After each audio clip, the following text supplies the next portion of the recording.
Hello students, this is Hetal Bhandari from HR Institute of Studies. Today we are going to continue with the advantages of the accounting, chapter 1, accounts standard 11. Okay, what are the advantages of preparing accounts? So what are the advantages of accounting? So the first advantage is available of accounting information. अगर accounting करेंगे तो उसकी information कभी भी मिल सकती है, जब भी चाहिए तब वो information यूज कर सकते हैं. फॉर एग्जाम्पल अगर मैं बोलूँ कि मुझे लोन चाहिए तो बैंकर क्या करेगा, तुम्हारा शक्ल देके तुमको लोन नहीं देने वाला, तुम्हारा अकाउंट्स देख के तुमको लोन देगा कि हाँ ये लोग फाइनेंशियल स्टेबल है कि नहीं है, इनके प्रॉफिट कितने होते हैं, इनके पास कितना एसेट है, इनके पास कितनी इनका बिजनेस कितना अच्छा है. तो उस बेसिस पे तो वो सब चीज़ें किस में दिखती है, वो सब चीज़ें अकाउंट्स में दिखती है. जो बिजनेस का अकाउंट होता है उसके अंदर पूरी इन्फॉर्मेशन मिलती है. तो उस अकाउंट के बेसिस पे बैंकर तुम्हें लोन देगा. सो अवेलेबिलिटी ऑफ अकाउंटिंग इन्फॉर्मेशन मतलब अगर अकाउंटिंग करेंगे तो इसका इन्फॉर्मेशन कभी भी अवेलेबल रहेगा, तो कभी भी वो यूज करके कोई भी काम कर सकते हैं. Accounting information is prepared by any owner of the business. Accounting information कोई भी ओनर प्रिपेयर कर सकता है. If this information is readily available, अगर ये इन्फॉर्मेशन अगर अवेलेबल है, it can be use by the owner as and when it is needed. तो ये ओनर कभी भी यूज कर सकता है जब भी उसको रिक्वायरमेंट हो. For example an owner wants to obtain a loan from a bank, he can produce prepare accounting information of his economic status and can obtain the loan. वो अपने अकाउंट्स के इन्फॉर्मेशन दिखा सकता है एंड कभी भी loan ले सकता है अगर उसकी फाइनेंशियल स्टेटस अच्छा दिखा रहा है उसके अकाउंटिंग इन्फॉर्मेशन के अंदर. तो ठीक है. तो नो प्रॉफिटेबिलिटी, ये अपन ने ऑब्जेक्टिव के अंदर भी पढ़ा था. During specific accounting period, how much profit is earned or how much loss is incurred by the business, this information is provided by accounting. During specific accounting period, how much profit is earned or how much loss is incurred by the business, this information is provided by accounting. This information is ascertained from profit and loss account. मतलब एक particular specific period, मतलब ये क्या होता है, एक साल का अपन यूजुअली अकाउंटिंग पीरियड मानते हैं. And accounting year usually calendar year नहीं होता. कैलेंडर ईयर मतलब क्या होता है, अपना न्यू ईयर शुरू होता है 1 जनवरी से एंड एंड होता है 31 दिसंबर से. लेकिन अकाउंटिंग ईयर चालू होता है 1 अप्रैल से एंड एंड होता है 31 मार्च पे.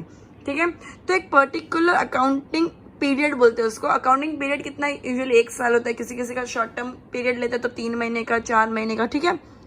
तो उस पर्टिकुलर अकाउंटिंग पीरियड में कंपनी ने कितना लॉस की, बिजनेस ने कितना लॉस किया, कितना प्रॉफिट किया, ये सब प्रॉफिट एंड लॉस अकाउंट बनाने से समझ आ जाते हैं. To know financial status, at the end of the year अपन को पता चल सकता है अपने कितनी लायबिलिटी है, कितने एसेट्स है. मैंने लायबिलिटी और एसेट का मतलब लास्ट लेक्चर में भी समझाया था. तो eight the end of the year, eight the end of the period तुमको समझ आ सकता है कितनी एसेट है, कितनी लायबिलिटी. एसेट बिजनेस के लिए अच्छा होता है, लायबिलिटी बिजनेस के लिए कर्जा होता है. ठीक है. तो कितनी एसेट है, कितनी लायबिलिटी, ये तुम लोग को पता चल सकता है. ठीक है. तो इस चीज़ से अपन डिटरमाइन कर सकते हैं कि बिजनेस की इकोनॉमिक कंडीशन कितनी अच्छी है. ठीक है. बिजनेस की इकोनॉमिक कंडीशन कितनी. तुम लोग ऐसे बोलते हैं ये बहुत अमीर इंसान है, कहाँ से पता चलता है अमीर है, उसके पास शायद बड़ी गाड़ी होगी, अच्छा घर होगा. कहाँ से आता है ये सब, जो बिजनेस के अंदर प्रॉफिट होता है ना, वो प्रॉफिट में से ये सब आता है. तो अल्टीमेटली अगर वो इंसान को प्रॉफिट हुआ होगा तो ही तो वो इंसान ने ये सब खरीदा होगा, तो ही तो पता चला होगा कि इसकी इकोनॉमिक स्टेटस अच्छी है, ये पैसे वाला इंसान है.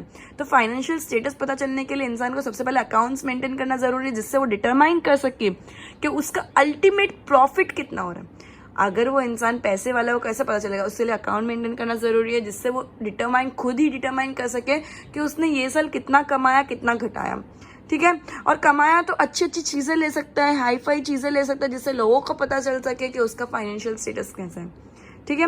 और सेकेंडली अकाउंट्स देख के जो अपने बिजनेस में इन्वेस्टर्स होते हैं, जो अपने बिजनेस में इन्वेस्ट करते हैं, वो तुम्हारे अकाउंट्स देख के तुमको बता सकते हैं कि तुम्हारा बिजनेस मतलब तुमको तुम्हारे बिजनेस का स्टेटस देख सकते हैं कि हाँ ये कंटिन्यूस 4 साल से प्रॉफिट इंकर कर रहा है, इसके अंदर इन्वेस्ट करना सही रहेगा. तो फाइनेंशियल स्टेटस अकाउंटिंग बताती है कि बिजनेस का क्या है. ठीक है. टैक्स प्लानिंग, ये भी मैंने पॉइंट तुमको ऑब्जेक्टिव्स के अंदर बताया था. टैक्स कैसे प्लान कर सकते हैं, जैसे ही पूरा पीरियड खत्म होता है तो उसके बाद जो अपन अकाउंटिंग मेंटेन करते हैं, अकाउंट्स बनाते हैं, तो उसके अंदर अल्टीमेट प्रॉफिट पता चलता है. अल्टीमेट प्रॉफिट से अपन टैक्स का कैलकुलेशन कर सकते हैं, डिटरमाइन कर सकते हैं कि टैक्स की साइज क्या है, जिस size of the business transaction के बेसिस पे, ठीक है, quantum of business transaction. Accounting language में साइज से ज्यादा वर्ड यूज करते हैं क्वांटम, साइज के लिए अकाउंटिंग लैंग्वेज में क्वांटम वर्ड यूज करते हैं, ठीक है। सो टैक्स प्लान कर सकते हैं। Tax on earn income has to be paid on every business unit in different forms. The determination of tax size is based on the quantum of transaction of business, keeping in mind the quantum of transactions, what amount of tax is to be paid for respective period is ascertained from account। कितना amount of tax पे करना है कितने period के लिए, वो तुम्हारे accounts के हिसाब से ही समझ आएंगे। From this information planning for tax payable during the period can be made. अब है ना टैक्स है ना, तुम लोगों के प्रॉफिट के ऊपर इतना % टैक्स होता है, लेकिन उसमें डिडक्शंस भी होते हैं जो तुमको अभी नहीं, लेकिन तुम कोई हायर स्टडीज करोगे तो तुमको पता चलेगा कितने डिडक्शंस होते हैं। जैसे कि अगर ये कॉलेज लेवल पे आता है, समझो अगर तुमने 1 लाख का प्रॉफिट अर्न किया, उसके ऊपर समझो फॉर एग्जाम्पल तुमको 30% टैक्स पे करना है। वैसे 1 लाख तो एग्जम्पशन लिमिट में आता है, उसके ऊपर टैक्स पे कर, समझो तुम लोगों का इनकम है 20 लाख रुपए, तो उसके ऊपर 30% तुमको टैक्स पे करना है। फॉर एग्जाम्पल है, ये टैक्स रेट्स नहीं है, तो 30% अगर तुमको टैक्स पे करना है तो 20 लाख का 30% होता है 60,000, ठीक है।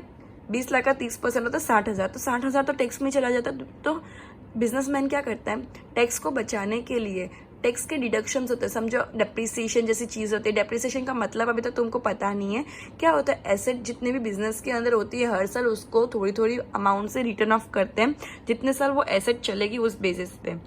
तो वो जो होता है वो डिप्रिसिएशन होता है, वो डिप्रिसिएशन का डिडक्शन मिलता है। मतलब क्या, वो डिप्रिसिएशन को माइनस कर दो तो तुमको उतना टैक्स कम पे करना पड़ेगा। सेकेंडली, अगर तुम डोनेशन कर रहे हो किसी पर्टिकुलर जगह पे, तो उसके वो अमाउंट भी तुमको टैक्स नहीं पे करना पड़ता। तो बिजनेस मैन क्या करता है, प्लानिंग करता है कि इतना कितना टैक्स में बचा सकता है उतना बचाएगा। मेडिक्लेम ले लेते हो तो उसके अंदर तुमको टैक्स नहीं पे करना पड़ता, उसका एग्जम्पशन मिलता है 10D के अंदर।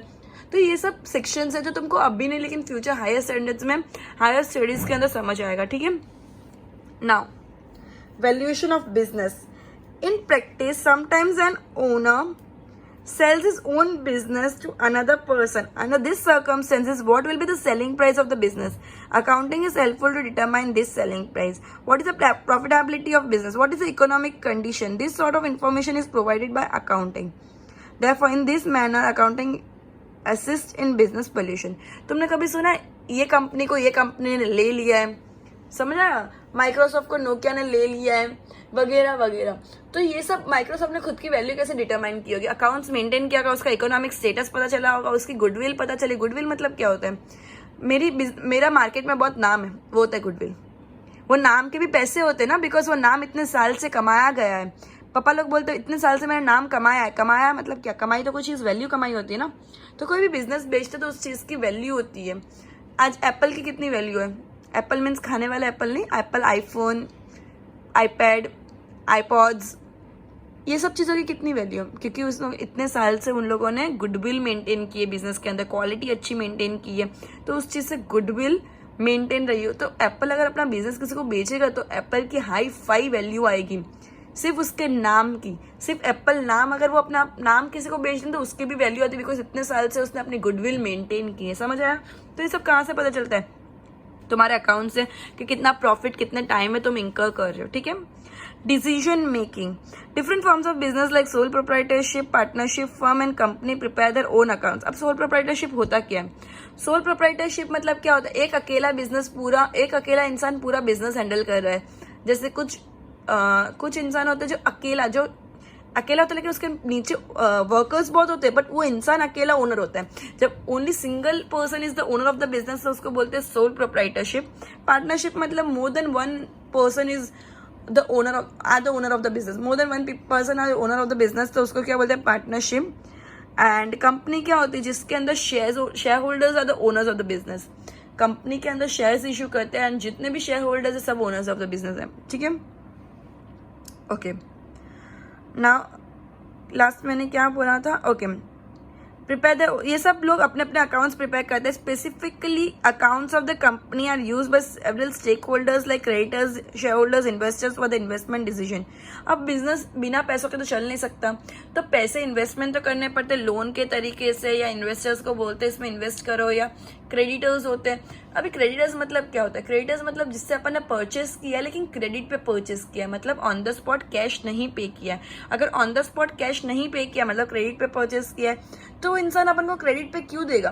तुम कोई भी अलग अलग शॉप पे जाओगे, तुमको क्या क्रेडिट पे सामान मिल जाता है बिना कैश पे किया? ऐसा बोले मैं फ्यूचर डेट पे दूंगा और तुमको देगा? नहीं। तुम्हारी गुडविल के हिसाब से, मतलब तुम्हारा अगर समझो तुम्हारे नीचे किराना वाला है, तो तुम रोज जाते, फिर 2 महीना 3 महीने 6 महीने का कंटिन्यूस तुम उससे सामान लोगे ना, तो तुम उसके बाद 6 महीने के बाद कभी जाओगे बोलोगे ना कि मैं आज नहीं बाद में दे दूंगा, तो तुमको अलाउ करेगा। लेकिन तुम कोई भी रैंडम शॉप पे किराने वाले की जगह रुकोगे और तुमको बोलोगे कि आज नहीं मैं तुमको कल दे के जाऊंगा, तो क्या तुमको सामान लेने जाने देगा? नहीं। तो इसको क्या बोलते हैं कि तुम्हारा मतलब तुम्हारा रेपुटेशन कैसा है, तुम्हारे क्रेडिटर्स तुम्हारे अंदर कैसे विश्वास करते हैं, तुम्हारे क्रेडिटर्स तुम्हारा डिसीजन कैसे लेते हैं। ये तो बहुत छोटी सी बात हुई। बिजनेस के अंदर बड़े बड़े लाखों पे ट्रांजेक्शन होते हैं, जो जिससे परचेस करते हैं वो तुमको क्रेडिट पे परचेस करने देते हैं, मतलब माल भेज देते हैं लेकिन पैसा तुम उसको बाद में भेजोगे, तो कैसे विश्वास करेंगे? क्योंकि वो लोग डिसाइड करते हैं तुम्हारे अकाउंट्स देख के तुम लोग की फाइनेंशियल स्टेटस अच्छी है, ठीक है। As an evidence, the formation of accounts is based on the accounting rules and principles. Thus accounts prepared in such manner are considered reliable. Accounting कैसे करना है तुमको आगे के चैप्टर्स में आएंगे, लेकिन उनके लिए भी कोई रूल्स एंड रेगुलेशंस होते हैं। तुम रैंडमली तुम्हारे हिसाब से अकाउंट्स मेंटेन नहीं कर सकते। आज जो तरीके से मैं अकाउंट्स करूंगी, मेरा बाजू वाला घर के वाला भी अपने अकाउंट्स वैसे ही मेंटेन करता होगा, ठीक है। तो अकाउंटिंग करने के कोई रूल्स एंड रेगुलेशंस होते हैं जो सबके सेम होते हैं, अलग अलग अकाउंटिंग रूल्स एंड रेगुलेशंस नहीं होता। अगर अलग अलग होते तो सब अपनी तरीके से करते एंड शायद हम ये सब्जेक्ट पढ़ ही नहीं रहे होते, ठीक है। सबको एक जैसा फॉलो करना है, इसलिए सबको जानना जरूरी है कि कैसे करना है, इसलिए सब्जेक्ट आया भी है, ठीक है। और ये अकाउंट सब लोग एक तरीके से करते हैं, इसलिए अकाउंट्स को रिलायबल मानते हैं। रिलायबल मतलब सच है, ठीक है। Due to this quality of reliability at the time of any dispute, due to this quality of information at a time of any dispute, accounts are proved as an evidence. अगर कोई भी झगड़ा हो, समझो अगर पार्टनरशिप फर्म है and 2 लोगों के बीच में झगड़ा हो कि ये टाइम पे मैंने इतना दिया था, ये टाइम पे इतना दिया था, तो अकाउंटिंग बता सकते हैं देख सच ये है कि इतना ही डिस्ट्रीब्यूट हुआ था दोनों के बीच में। सब कुछ अकाउंटिंग के अंदर पार्टनर्स को कितना प्रॉफिट मिल रहा है वो भी रिकॉर्ड होता है, ठीक है। Comparison with past excuse me, comparison with past operations, पिछले ऑपरेशन मतलब अपन ने लास्ट ईयर भी अकाउंट्स मेंटेन किए, ये साल भी अकाउंट्स मेंटेन किया। लास्ट ईयर मेरा प्रॉफिट आया 80,000, ये बार मेरा प्रॉफिट आया 1.5 लाख, तो मैंने लास्ट ईयर से कंपैरिजन में ये साल प्रॉफिट ज्यादा कमाया। ये कैसे कंपेयर कर पाई? क्योंकि मैंने अकाउंट्स मेंटेन किया, उससे मुझे लास्ट ईयर का प्रॉफिट मिला एंड उसी से मुझे ये साल का भी इंफॉर्मेशन मिला। सो लास्ट ईयर के इंफॉर्मेशन के साथ कंपेयर कर सकते हैं, अपने एक नया टारगेट बना सकते हैं कि अपने लास्ट ईयर 80 बनाया तो ये बार मुझे 80 से ऊपर जाना है, ठीक है। Excuse me. The rules and principles of account do not change. Due to this feature, present performance of profitability or economic conditions when be compared with the past and information for the development of business can be obtained. If development is not taken place or is not as per the expectation, planning can be undertaken to achieve it in future. Apart from these, accounts can be compared with accounts of competitors. एक तो अपन खुद के last year के accounts के साथ compare कर सकते हैं, दूसरा अपने अपने कॉम्पिटिटर। समझो अगर मैं स्टेशनरी के बिजनेस में तो दूसरे स्टेशनरी वाले कितना कमा रहे हैं, क्योंकि सब लोग सेम तरीके से अकाउंट्स बनाते हैं, तो अपन कंपेयर कर सकते हैं कि दूसरे स्टेशनरी वाले कितना कमा रहे हैं। तो वो कैसे कंपेयर कर पाएंगे कि उसका प्रॉफिट ये साल कितना है, मेरा प्रॉफिट ये साल कितना है, ठीक है। एंड अगर अपन को लास्ट ईयर से कम प्रॉफिट हुआ तो किस जगह प्रॉब्लम हो रही है, तो वो चीजें भी देख सकते हैं अकाउंटिंग की वजह से, ताकि अपन next year same mistake repeat नहीं करके उस चीज को ऊंचाई पे लेके जाए, ठीक है। मोरल कंट्रोल मतलब क्या होता है? अपन अपने बिजनेस में कोई भी फ्रॉड्स हो रहे, कोई भी एरर हो रहा है, उस चीज को रोक सकते हैं, ठीक है। Accounts are in the written form, they are used as evidence, thus the chances of fraud made by the employees are reduced. लोगों को पता है, एम्प्लॉयज को पता है कि अकाउंट्स मेंटेन हो रहे हैं, तो कोई भी घपला करना उनके हाथ में इजीली, उस चीज से वो डरेंगे, जल्दी से कोई घपला नहीं करेंगे, जल्दी से कोई प्रॉब्लम क्रिएट नहीं करेंगे, जल्दी से कोई फ्रॉड क्रिएट नहीं करेंगे, ठीक है। Corrective measures. In practice, it so happens that the business suffers due to some past decisions made by the owners or the management of the business. The effects of these decisions are reflected in the accounts. To avoid the recurrence of such mistakes, corrective measures and necessary care is generally taken. As a component of social science, accounting has its own separate existence. As stated earlier, accounting work under predetermined rules and principles. Because of change in society or because of the predetermined rules or principles, some limitation also arise. This limitation are discussed as under. चलो अब limitation से पहले अपन क्या बोले, corrective major. मतलब क्या, तुमने last से अगर कोई मिस्टेक देखी तो उस मिस्टेक को सुधारो. जिसने वो मिस्टेक की उसके पीछे उसका प्रॉपर इन्वेस्टिगेशन करो, तो ताकि वो चीज़ें वापस रिपीट नहीं होनी चाहिए. ठीक है, उसको बोलते हैं करेक्टिव मेजर्स. तो अपन ने एडवांटेजेस पढ़ लिए. Availability of the accounting information to know profitability, to know the financial status, tax planning, valuation of business, decision making as an evidence, comparison with the past operation, moral control, corrective measures. ठीक है, अब आएगा limitations. ठीक है, अब आएगा limitations. Limitation क्या है? Non financial transactions. अब नॉन फाइनेंशियल ट्रांजेक्शन मतलब क्या होता है? जो चीज बिजनेस के अंदर पैसों के टर्म्स में तोल सकते हैं, पैसों के टर्म्स में अपन कैलकुलेट कर सकते हैं, वैल्यू कर सकते हैं, वही चीज अकाउंटिंग के अंदर रिकॉर्ड होती है. लेकिन काफी ऐसी इंपॉर्टेंट चीज होती है जिसको अपन पैसों के टर्म्स में नहीं देख सकते हैं, लेकिन वो चीज एक्चुअली बिजनेस के लिए इंपॉर्टेंट होती है. जैसे कि अगर कोई अपना होनहार इंसान, कोई अपना होनहार एम्प्लॉय, मतलब लॉयल, कैपेबल, एफिशिएंट एम्प्लॉय अगर बिजनेस छोड़ के चला जाए तो उस चीज से बिजनेस को अफेक्ट करेगा. यस, ऑब्वियसली करेगा. जो चीज 20 प्रोडक्शन होने वाला है, जो उसकी जगह 15 प्रोडक्शन हो रहे हैं, 5 प्रोडक्शन का लॉस हुआ, तो अपने होनहार एम्प्लॉयज भी अपने बिजनेस के लिए बहुत इंपॉर्टेंट है. तो वो चीज अगर वो लोग अपना बिजनेस छोड़ के जा रहे तो उस चीज से बिजनेस को लॉस होता है, लेकिन वो चीज रिकॉर्ड नहीं होती as a loss in the business, तो वो नॉन फाइनेंशियल ट्रांजेक्शन माना जाता है. जो बिजनेस के अंदर वो अपना एक लिमिटेशन है कि ये चीज बिजनेस में रिकॉर्ड नहीं होती, लेकिन एक्चुअली बिजनेस को अफेक्ट करती है. In accounting those transactions are recorded the value of which can be terms in which can be measured in terms of money. For example, purchase and sale of material, purchase and sale of assets, etcetera. The qualities like honesty, loyalty, commitment of employees working in the organization play significant role for the development of business. These aspects are not considered in the accounting. ये मैंने already समझा दिया है, point सिर्फ read किया बाद में. ठीक है, अब स्टेबल वैल्यू ऑफ मनी क्या होता है? नेक्स्ट लिमिटेशन क्या, स्टेबल वैल्यू ऑफ मनी मतलब क्या होता है? अब मनी की वैल्यू हर साल बढ़ रही है. अपन अपने मम्मी दादा दादी बोलते हैं हमारे टाइम तो है ना 10 रुपए के अंदर इतना सारा सामान आ जाता है, आजकल 10 रुपए में एक बिस्किट का पैकेट आता है. ठीक है, तो क्या तब 10 रुपए की वैल्यू बहुत हाई थी, आज 10 रुपए की वैल्यू बहुत कम हो गई. ठीक है, तो क्या होता है, अपन ने जो 10 साल पहले घर लिया, कि आज भी वो घर की वैल्यू वही रहती है? नहीं, घर की वैल्यू आइदर बहुत इंक्रीज हो जाती है या बहुत कम हो जाती है. तो लेकिन अपना business stable value of money पे बिलोंग करता है. मतलब अगर 10 साल पहले 50,000 था तो आज भी उसको 50,000 पे ही रिकॉर्ड करेगा. उसकी वैल्यू अगर उसको फ्यूचर वैल्यू मतलब कि आज जो 50,000 की वैल्यू वो उस पर रिकॉर्ड नहीं करेगा, 50,000 ही रिकॉर्ड करेगा अगर 10 साल पहले 50,000 है तो. ठीक है, accounting assumes the value of money stable. For example, the asset was purchase before 5 years for ₹50,000. If replacement is required to be done, then in the case more than ₹50,000 has to be paid to acquire same time of asset due to inflation. Inflation मतलब क्या होता है? तेजी बोलते हैं ना, market तेजी में चल रहा है, मार्केट लो चल रहा है, मतलब इन्फ्लेशन का अपोजिट. ठीक है, accounting assumes that the value of money remains stable. Practically this is not possible. A stable value of money's assumption can be treated as a limitation of accounting. ठीक है, historical transactions और events. Historical transactions और events क्या होते हैं? Historical मतलब बहुत पुराने ट्रांजेक्शंस और इवेंट्स भी बिजनेस के अंदर कंटिन्यू किए जाते हैं, बट वो फ्यूचर डिसीजंस लेने के लिए जरा भी रिलायबल नहीं. इन अकाउंटिंग हिस्टोरिकल इवेंट्स और transactions are recorded. No corrections are allowed in transaction for any mistakes, but still historical events and transactions are useful to take future decisions. ठीक है, now avoidance of market value. The value of asset keeps on changing. The market price keeps on changing.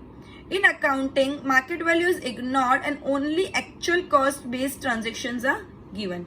The value of asset की value हर साल change हो जाती है. कभी कभी अपन बोलते ना ये प्रॉपर्टी मैंने 10 लाख में ली थी, जैसे करोड़ का भाव है, तो एसेट की वैल्यू हर टाइम चेंज होती रहती है. उसका मार्केट वैल्यू को अवॉइड किया जाता है कि मार्केट में क्या चल रहा है, और एक्चुअल जो कॉस्ट अपन ने जिसमें खरीदा था तो वही कॉस्ट अपन कंटिन्यू करते हैं. ठीक है, यूज ऑफ एस्टिमेट्स. अकाउंटिंग के अंदर काफ़ी एस्टिमेट्स यूज होते हैं. ये पॉइंट तुमको अभी समझ नहीं आएगा, जब एक्चुअली इसके टर्म समझाओगे. डेप्रीसिएशन के अंदर क्या एस्टिमेट लेते हैं, स्टॉक वैल्यू करने में क्या एस्टिमेट्स लेते हैं, तो ये तब तुमको ज़्यादा समझ आएगा. अभी ये चीज़ तुमको इतना डिटेल में समझ नहीं आएगा, इसलिए मैं इसके ऊपर इतना जोर भी नहीं दूंगी. सिर्फ एक बार समझ लेती हूँ, रीड कर लेती हूँ. ठीक है. In accounting items like bed date reserve. अब तुमको ये सब टर्म्स में चैप्टर के एंड में जो टर्म्स आ रहे हैं उसके अंदर समझाऊंगी. इसे सिर्फ रीड कर लेती हूँ. सब टर्म्स का मतलब मैं डिटेल में समझाने वाली हूँ. Is determined on estimation. If estimation are mistake oriented it will be reflected in the accounts, but this kind of estimates are done on the basis of the past experience and logic, so possibility of mistake remains minimum. Dual standard मतलब double बात है, दोगलापना. ठीक है. अपन ये डोगला इंसान है, double बातें करता है, कभी बोलता है ये कभी बोलता है ये. ठीक है. ड्यूअल स्टैंडर्ड्स मतलब क्या होता है. अकाउंटिंग एक तरफ से तो बोलते हैं प्रॉफिट एंड लॉस के अंदर सब कुछ प्रेजेंट वैल्यू पे रिकॉर्ड करता है. प्रॉफिट एंड लॉस मतलब इनकम स्टेटमेंट में सब कुछ करंट प्राइस पे रिकॉर्ड करता है, एंड बैलेंस शीट में सब कुछ ओल्ड प्राइसेस पे रिकॉर्ड करता है. तो स्टेबिलिटी का है. Old prices and current prices हमेशा कॉन्फ्लिक्ट में रहते हैं. ठीक है. क्योंकि ओल्ड प्राइस और करंट प्राइस के अंदर future value of money involve होता है. ठीक है.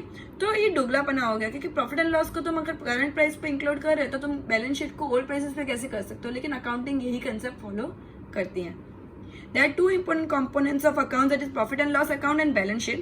Profit and loss account is prepared on the current prices while the items of the balance sheet are disclosed. Disclose मतलब अकाउंटिंग के अंदर बताना वर्ड को डिस्क्लोज वर्ड बोलते हैं. बताना वर्ड को शो वर्ड नहीं बोलते. शो की जगह डिस्क्लोज बोलते. कंपल्सरी अकाउंटिंग लैंग्वेज है disclosed. At old price this kind of disparity prevails. Disparity मतलब दोगलापना. ठीक है. Okay, limitations, non-financial transactions, stable value of money, historical transactions or events, avoidance of market value, use of estimates and dual standards. तुमको ये सब head points नहीं लिखने हैं, 2-3 पॉइंट्स सबके अंदर लिखना है. ठीक है. एडवांटेजेस पढ़े अपन ने आज, फिर लिमिटेशंस पढ़े. Goodbye everyone. I would like to end the lecture by this. Advantages and limitation will continue with accounting as a language of business and accounting a science or an art in next lecture, inclusive of quantitative characteristics of accounting information. Okay, goodbye for today. We'll meet in the next lecture.